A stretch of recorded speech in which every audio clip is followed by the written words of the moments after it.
I'm Marisol, and here's my story.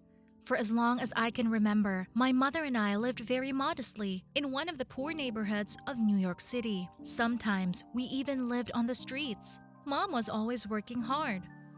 When I turned 12, I started helping my mom. She cleaned rich people's houses. She taught me all the tricks of the trade. One day, my mother's friend, who was also a house cleaner, got sick and asked my mother to take her shift. My mother and I arrived at the address early in the morning to have time to do everything before the evening. We had to do a full house cleaning. I gasped when I saw this gorgeous property. It was huge and incredibly beautiful. Mom knocked on the door timidly. A surly butler opened the door. He gestured for us to come in and quickly explained what we had to do. We got down to business. There were 12 rooms in the house, and we had managed to clean 4 before lunch. Our hands were freezing and we were hungry, but we were in a hurry. Suddenly, a lady in a splendid negligee appeared at the door. It was the lady of the house. She grunted in displeasure when she saw us and followed us into the kitchen. We had managed another 6 rooms by nightfall. I couldn't feel my hands. The landlady dropped by occasionally. "I keep an eye on you. You might steal something." My mother said nothing in response to these taunts, but clenched her teeth tighter and washed, cleaned, and wiped everything up even faster. When the clock struck 10 p.m., we were cleaning the last room. The lady of the house sat on the couch with a glass of wine, watching us work. My mother and I ate only a couple of sandwiches all day, which the house's cook secretly brought us. Mom was vacuuming, and suddenly, I saw her eyes roll back. "Mom!" I shrieked, but it was too late. Before I continue, don't forget to like this video and subscribe to my channel. And make sure that you click the bell so that you'll know when there's a new video on the channel. Mom passed out. She was lying on the rug and I was shaking her by the shoulders and crying. The lady of the house slowly walked over and looked at Mom. "Get up! No time to rest! You have to finish cleaning up!" "What's going on here?" I heard a quiet man's voice behind me. Mom regained consciousness, and I helped her to sit up, leaning her back against the couch. "Oh, honey, you're home. They sent some new cleaners to clean the house. They work so slowly. I'm sorry. Let's go eat dinner. I missed you."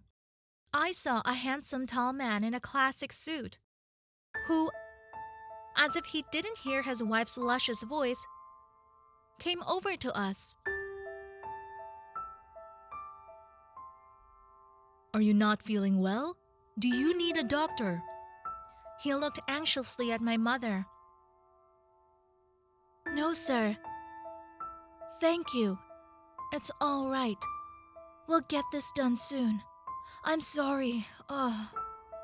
This man, as I assumed was the owner, didn't take his eyes off my mother. It was as if he'd seen a ghost. He was looking at her so intently. I looked at my mother. There were tears in her eyes, but she looked away, got up, and continued cleaning. The man turned to me. "How old are you?" he asked me softly.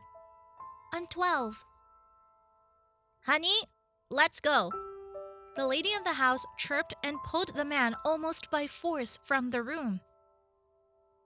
"When you finish, let me know, please," he said and left. Half an hour later, we were standing in the corridor with my mother.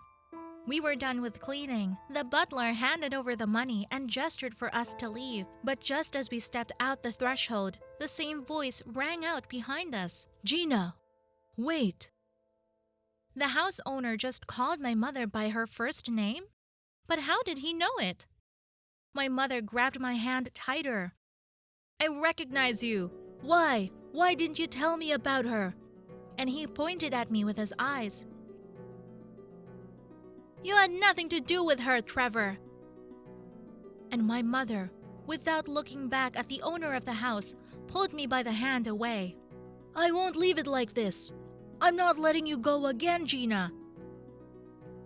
The man shouted. It was a miracle that we caught the last train to get home. Mom was silent the whole time. We drank some tea and went to bed. But I couldn't sleep. All this story kept me awake. And in the morning, I heard her whispering to someone in the corridor. When I got to the door, I heard, yes, it was him, my Trevor, and he understood everything. That Marisol is his daughter. And my mom started sobbing. My knees buckled. So I have a father, a rich father, who didn't know anything about me. Why is my mother hiding this from me? Should I tell her that I know her secret? What would you do in my place? Please write. I'm looking forward to your thoughts.